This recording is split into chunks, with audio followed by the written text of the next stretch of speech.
ఈ ప్రసాదం స్వీకరించేటప్పుడు కూడా నియమాలు ఏమైనా పాటించాలా? ఉదాహరణకు మనం వర్క్ చేసే దగ్గరే కావచ్చు, మన నేబర్సే కావచ్చు, వాళ్ళు ఏదైనా పూజ అది చేసుకున్నా, ఎక్కడైనా క్షేత్రాలకు వెళ్ళినా ప్రసాదం తీసుకొచ్చి పెట్టడం అనేది కామన్‌గా అంటే చూస్తూ ఉంటాం. ప్రసాదంకి నియమాలు అంటే మనకి అంటు ముట్టు ఇవి జనరల్‌గా ఉండే నియమాలు ఉన్నాయి. హ్మ్. దాంట్లో లేడీస్‌కి ఉండేటటువంటి ఇబ్బందుల వల్ల వాళ్ళు ఆ టైంలో ఆ సమయంలో తీసుకోకూడదా? తీసుకోకుండా ఉంటే మంచిది. ఓకే. అదనమాట. వద్దులేండి అని చెప్పేసి సింపుల్‌గా అయిపోతుంది. హ్మ్. సో, అలా అనమాట. తిరుపతి ప్రసాదం ఇంట్లో జనరల్‌గా ఆఫీసులో ఇచ్చినప్పుడు వద్దులేండి అంటే అయిపాయే. హ్మ్. సింపుల్.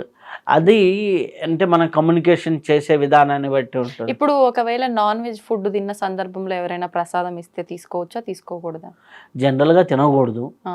కాపోతే తీసి పెట్టుకొని కానీ ప్రసాదం ఇచ్చినప్పుడు వద్దు అని అనకూడదు అని కూడా అంటారు కదా మరి. వద్దు అనకూడదంటే నువ్వు అంతయ్య శుచిగా ఉండాలి గదా! వాళ్ళు నిన్ను శుచిగా భావించిస్తున్నారు. హ్మ్. హ్మ్. నువ్వు లోపల శుచిగా లేవని వాళ్ళకేం తెలుసు? ఓకే.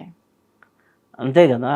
ఓకే. సో, కాబట్టి ప్రసాదం అనేది ఇప్పుడు మామూలుగా అందరూ ఉదయం పూటే ఇస్తారు 90%. హ్మ్. కాబట్టి ఉదయాన్నే మార్నింగ్ టిఫిన్‌లో నాన్ వెజ్‌లు తినేవాళ్ళు ఎవరు ఉండరు. హ్మ్. కాబట్టి అలా నాన్ వెజ్ అనేది మనుషులు తినే ఆహారమే గాదు.